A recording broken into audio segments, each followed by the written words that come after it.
ప్రభువు నందు ప్రియులైన మీకు పరిశుద్ధ గ్రంథమైన బైబిల్లో నుండి 147వ కీర్తన 14వ వచనాన్ని చదువుతాను. 147వ కీర్తన 14వ వచనం. నీ సరిహద్దులలో సమాధానము కలగచేయువాడు ఆయనే, మంచి గోధుమలతో నిన్ను తృప్తిపరచువాడు ఆయనే. మంచి గోధుమలతో నిన్ను తృప్తిపరచువాడు ఆయనే అంటూ కీర్తనాకారుడు ఈ చక్కని కీర్తనను ఆలాపిస్తూ ఉన్నారు. నా ప్రియులారా, దేవుడు ఎటువంటి శక్తి గలవాడో ఆయనను గూర్చిన విషయాలు ఈ కీర్తనలో దైవజనుడు సెలవిస్తూ ఉన్నారు. 34 సంగతులు ఈ 47వ కీర్తనలో దేవుని గూర్చిన సంగతులను కీర్తనాకారుడు వివరిస్తూ ఉన్నారు. ఆయనను గురించి, ఆయన్ని స్తోత్రము చేయటాన్ని గూర్చి ఇంచుమించు 12 సంగతులు తెలియజేస్తూ ఉన్నాడు. మొదటిదిగా, మన దేవునికి స్తోత్రగానము చేయుట మంచిది మంచిది. రెండవది మనోహరము. మూడో స్తోత్రము చేయుట ఒప్పిదము అంటున్నారు. నాలుగవదిగా 5వ వచనంలో మన ప్రభువు గొప్పవాడు, ఆయన అధిక శక్తి గలవాడు, ఆయన జ్ఞానమునకు మితి లేదు. 7వదిగా 6వ వచనంలో యెహోవా దీనులను లేవనెత్తువాడు. 8వదిగా భక్తిహీనులను ఆయన నేలను కూల్చును, భక్తిహీనులను నేలను కూల్చును. 9వదిగా 10వ వచనంలో గుర్రముల బలమునందు ఆయన సంతోషింపడు. 10వదిగా నీ మధ్యను నీ పిల్లలను ఆశీర్వదించి ఉన్నాడు. 11వదిగా నీ సరిహద్దులలో సమాధానము కలగచేయువాడు ఆయనే. 12వదిగా మంచి గోధుమలతో నిన్ను తృప్తిపరచువాడు ఆయనే అంటూ దేవుని యొక్క మేళ్లను గురించి, ఆయన చేసేటువంటి మేళ్లను గురించి 12 విషయాలు కీర్తనకారుడు చెప్తూ ఉన్నారు. ప్రియులారా, మనం చదివిన వాక్య భాగంలో 11, 12 ఆశీర్వాదములలో నీ సరిహద్దులలో సమాధానము కలగచేయువాడు ఆయనే, మంచి గోధుమలతో నిన్ను తృప్తిపరచువాడు ఆయనే అని చూస్తున్నాం. మొదటిగా ఆయన సోషల్ పీస్ లేక సమాజములో సమాధానం కలిగించేవాడు. అందరితోనూ ఐక్యత, ప్రేమ, ఆప్యాయత, సమాధానమును కలిగించేవాడు. రెండవదిగా శ్రేష్టమైనటువంటి గోధుమలతో నిన్ను తృప్తిపరిచేవాడు. అనగా నీకు మెటీరియల్గా, అంటే నీకు కావలసినవన్నీ అనుగ్రహించుటలో ఆయన సమృద్ధిగా ఇచ్చి నిన్ను తృప్తిపరిచేవాడు. చుట్టూ నీకు సమాధానం ఇచ్చేవాడు. అందరితో కలిసిమెలిసి ఉండే సామాజిక సంతోషాన్ని ఇచ్చేవాడు. రెండవదిగా వ్యక్తిగత కుటుంబ జీవితంలో సంపూర్ణ సంతృప్తిని, సమృద్ధిని అనుగ్రహించువాడు అని చూస్తున్నాం. అందరితో సమాధానమును, నీ ఇంట సంపూర్ణ సమృద్ధి, సంతృప్తి ఉండునట్లుగాను అనుగ్రహించువాడు దేవుడు అని చూస్తున్నాం. ప్రియ చెల్లి, నా తమ్ముడ, ప్రభువు యొక్క అద్భుత కార్యములు ఇవి. సమాధానము అనే మాటను జ్ఞాపకం చేసుకున్నప్పుడు మొదటిదిగా మనలో శాంతి, ఇతరులతో కలిసి ఉండే సమాధానం, ఈ రెండు స్పష్టపరచబడుతూ వస్తాయి. ప్రభు అయిన యేసుక్రీస్తు వారు 14వ అధ్యాయం 27వ వచన యోహాను సువార్తలో శాంతిని మీకు అనుగ్రహించి వెళ్ళుచున్నాను, నా శాంతిని మీకు అనుగ్రహించుచున్నాను, లోకమిచ్చినట్టుగా కాదు అన్నారు. 26 యెషయా గ్రంథం 3వ వచనములో, ఎవడు నీ యందు విశ్వాసం ఉంచి ఉన్నాడో వానికి పూర్ణ శాంతి కలగ చేయదు అని చెప్పబడుతోంది. అనగా మనలో నెమ్మది లేదు, శాంతి లేదు. నీకు నెమ్మది కలగకపోవటకు నీ పాపములే కారణము అని వాక్యం చెప్తోంది. కనుక జన్మ నుండి కూడా, పుట్టుక నుండి మనలో ఉన్న పాప నైజం వల్ల మనలో నెమ్మది, శాంతి ఏమీ లేదు.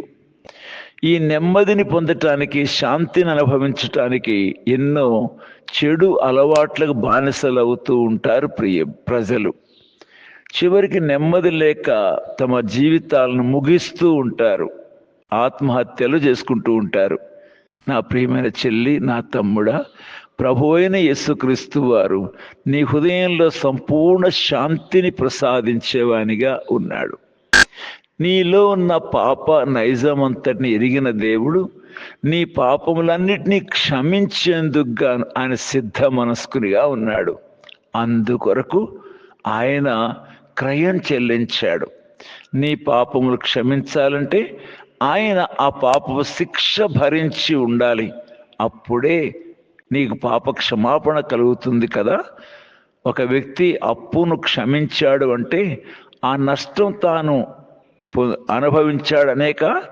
కాబట్టి యేసుక్రీస్తు వారి 2వ అధ్యాయం 24వ వచనం మొదటి పేతురు పత్రికలో, మనము పాపముల విషయమే చనిపోయి నీతి విషయమే జీవించున్నట్లు ఆయన తానే తన శరీరమందు మన పాపములను మ్రాను మీద మోసికొనెను.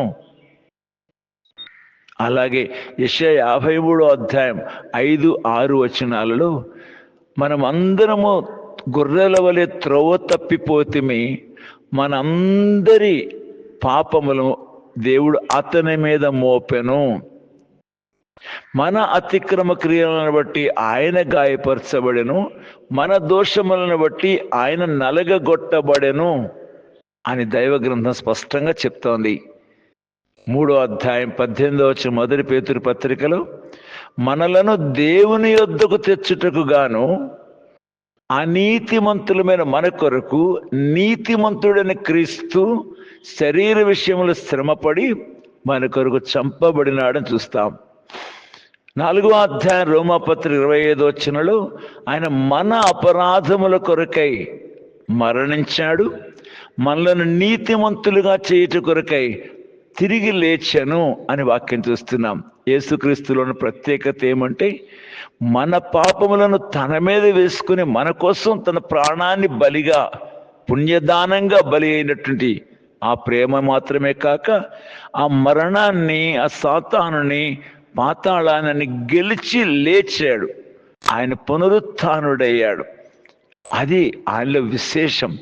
ఎవ్వరు ప్రియులారా, మరి ఎవ్వరు ఆ విధంగా మరణించిన తర్వాత పునరుత్థానుడైన వారు లేరు, తిరిగి లేచిన వారు లేరు. కనుక ఆయన సజీవుడు, మన పాపములన్నీ క్షమించేందుకు సిద్ధ మనస్కుడు. ప్రభువా, నా పాపాన్ని క్షమించు అని అడిగితే చాలు, వెంటనే వెంటనే ప్రభు వాటిని క్షమించి తన రక్తముతో మనల్ని కడిగి శుద్ధిపరచి నీతిమంతులుగా తీరుస్తాడు. కనుక మన హృదయంలో పాపమును గూర్చిన చింత కానీ, పాపమును గూర్చిన భయము కానీ, పాపానికి వచ్చే శిక్ష, నరకాన్ని గూర్చినటువంటి భయం కానీ ఏమీ లేకుండా పరిపూర్ణ శాంతి మన హృదయంలో కలిగి ఉంటాం. రెండవదిగా, ఈ పాపము క్షమించబడిన కారణాన, దేవునికి మనకు మధ్య ఈ పాపము తొలగించబడిన కారణాన, మనల్ని నీతిమంతులుగా చేసినందువలన మనం దేవునితో చక్కని సమాధానం కలిగి జీవించగలం. రోమాపత్రిక 5వ అధ్యాయం 1వ వచనములో చూస్తాం మనం. కనుక ఈ సమాధానము దేవునితో కూడా కలిగి ఉంటున్నాం. హృదయంలో నెమ్మది, దేవునితో చక్కని సమాధానం, ఐక్యత కలిగి ఉంటున్నాం. తండ్రి అని పిలిచే భాగ్యం, నా కుమారుడా అని ఆయన మనల్ని పిలిచే ధన్యత కలిగి ఉంటున్నాం.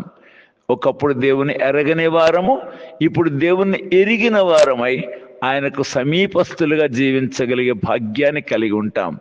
మూడవదిగా, సమాజములో అందరితోనూ కూడా కలిసిమెలిసి జీవించేటువంటి సమాధానాన్ని కలిగి ఉంటాం. అనగా యేసుక్రీస్తు వారు జాతి అడ్డుగోడలను పడగొట్టేశారు. వాళ్ళు ఎవరైనా సరే యేసుక్రీస్తు వారిని తమ రక్షకునిగా అంగీకరిస్తే, ఆయన రక్తము చేత వారి పాపములు కడుక్కుంటే వారు దేవుని కుమారులు అవుతున్నారు. ఇక్కడ కులమని, మతమని, జాతని, భాషని, ప్రాంతీయతని, ఏ దేశమని, ఏ భాష అని, ఏ కులమని ఏదీ లేదు.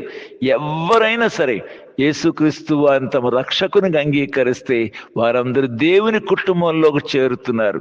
తండ్రి అని ఆయన్ని పిలిచేవారిగా. కనుక తండ్రి యొక్క కుటుంబం, పరలోకపు తండ్రి యొక్క కుటుంబముగా అందరం ఒక్క శరీరముగా, ఒక్క ఆత్మయందే దేవుని యొద్దకు చేరగలుగుతున్నాం. కనుక జాతి వివక్షలు, కుల మత విభేదాలు ఇక్కడ లేవు. అందరూ ఒక్క తండ్రి బిడ్డలు, ఒక్క కుటుంబ సభ్యులు, ఒక్క శరీరంలో సాటి అవయవాలు, ఒకే సంఘముగా రూపించబడుతున్నారు. కనుక ఇక్కడ జాతి వివక్షలు లేవు. క్రీస్తుని అంగీకరించే ప్రతి వాడికి ఇక కులం అనేది మర్చిపోవలసిన వాడిగా ఉన్నాడు. ఎవరైనా తాను క్రీస్తుని అంగీకరించి తన కులాన్ని జ్ఞాపకం చేసుకుంటే వాడు క్రైస్తవుడిగా ఉండలేడు. అది ఆత్మీయ జీవితం కానే కాదు. ఇక క్రీస్తుని అంగీకరించిన వాడు క్రైస్తవుడే, కులమైన మతమైన క్రైస్తవుడే, క్రిస్టియన్, దట్స్ ఆల్, అంతే. కనుక ఇక్కడ జాతి కుల వివక్షలు అస్సలు లేవు. అలాగున హృదయంలో శాంతి, దేవునితో సమాధానము, చుట్టూ ఉన్న ప్రజలందరితో కూడా చక్కని సమాధానము కలిగించిన వాడు యేసుక్రీస్తు వారు. వ్యక్తిగత శాంతి, దేవునితో సమాధానము, సమాజంలో అందరితో చక్కని ఐక్యత, ఈ మూడు సాధించి పెట్టినవాడు యేసుక్రీస్తు ప్రభువు వారు. అంత మాత్రమే కాకుండా నీ సరిహద్దుల్లో సమాధానం కలిగించేవాడే కాకుండా నిన్ను మంచి గోధుమలతో నిన్ను తృప్తిపరచువాడు ఆయనే అని చూస్తున్నాం. సకల సమృద్ధిని ఇచ్చేవాడు. యెహోవా నా కాపరి, నాకు లేమి కలగదు అని 23వ కీర్తన 1వ వచనంలో చెప్పినట్లుగాను, the lord is my shepherd, I shall not want. నాకు ఇంకా ఏ కోరిక లేదు, ఆయన ఉంటే నాకు చాలు, అన్నీ నాకు ఆయనే అనుగ్రహిస్తాడు. ఆయన రాజ్యమును నీతిని మొదట వెదకుడి, అవన్నీ మీకు అనుగ్రహింపబడును అని 6:33 మత్తయి సువార్తలో చెప్పబడుతుంది. 4వ అధ్యాయం 19వ వచనం ఫిలిప్పీ పత్రికలో ఆయన మహిమయందు మీ ప్రతి అవసరము తీర్చునని చెప్పబడుతోంది. సకల సమృద్ధిని ఇచ్చే దేవుడు, సంతృప్తిని ఇచ్చే దేవుడు. కనుక సామాజికమైనటువంటి సమాధానము, వ్యక్తిగత కుటుంబ సమృద్ధి, సంతృప్తి ఇచ్చేవాడు యేసుక్రీస్తు వారు. ప్రభువును కలిగి ఉన్నవాడు ఎవ్వడు కూడా నాకు ఈ కొరత ఉంది అని చెప్పలేడు. కారణం సమస్తమును సమృద్ధిగా ఇచ్చేవాడు యేసుక్రీస్తు వారు. కనుక ప్రియులారా, ఈ ఉదయకాలపు ఆశీర్వాదం ఏమంటే, మన ద్వితీయోపదేశకాండ 28వ అధ్యాయము, లేవీయకాండ 26వ అధ్యాయం చదివినట్లయితే మనకు ఈ చక్కని ఆశీర్వాదములు ఎన్నో కనబడతాయి. అయితే ఆయన అడుగుజాడల్లో నడిచేందుకు, నిజమైన ఆత్మరక్షణను పొంది పాపము నుండి వేరై దైవవాక్యానుసారంగా జీవించే జీవితాన్ని కలిగి ఉంటే నీకు సకల ఆశీర్వాదములు నీవే. ఇంత గొప్ప భాగ్యతనిచ్చిన దేవుడు నిన్ను తన చెంతకు రమ్మంటున్నాడు. ఈ లోకంలో నెమ్మది లేక తిరిగే నీకు, చెడు అలవాట్లకు లోనై చెడు జీవితాన్ని జీవిస్తూ అందరి చేత ఈడొక త్రాగుబోతు, ఈడొక తిట్టుబోతు, ఈడొక మోసగాడు, ఈడొక లంచగొండి, వీడి వ్యభిచారి, వీడి అని అనేక చెడ్డ సాక్ష్యాలు సమాజంలో కలిగి ఉంటున్నావు. నిన్ను చూచిన వాళ్ళు నీ ముందు సలాం కొడతారేమో కానీ నీ వెనకాల ఉమ్మి వస్తారు. నీ బ్రతుకంతా వాళ్ళకు తెలుసు. అటువంటి దౌర్భాగ్య బ్రతుకు ఇంకెందుకు?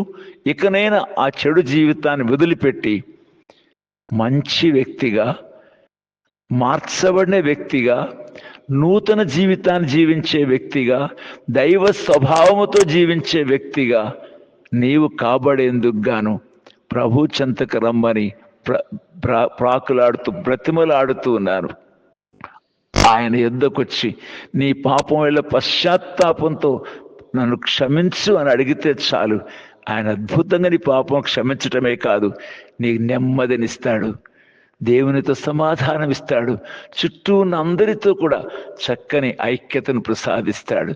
దేవుడు నిన్ను దీవించునుగాక. ప్రార్థిస్తాను. ప్రియమైన తండ్రి, ఉదయకాలములో నీ వాక్యమును అర్థం చేసుకొని వారి జీవితంలో మారు మనస్సు పొంది నీతో ప్రజలందరితోనూ సమాధాన సంతోషములు కలిగి సమృద్ధిని కలిగి జీవించే భాగ్యం ఇమ్మని యేసుక్రీస్తు వారి పేరిట ప్రార్థిస్తున్నాను తండ్రి. ఆమెన్.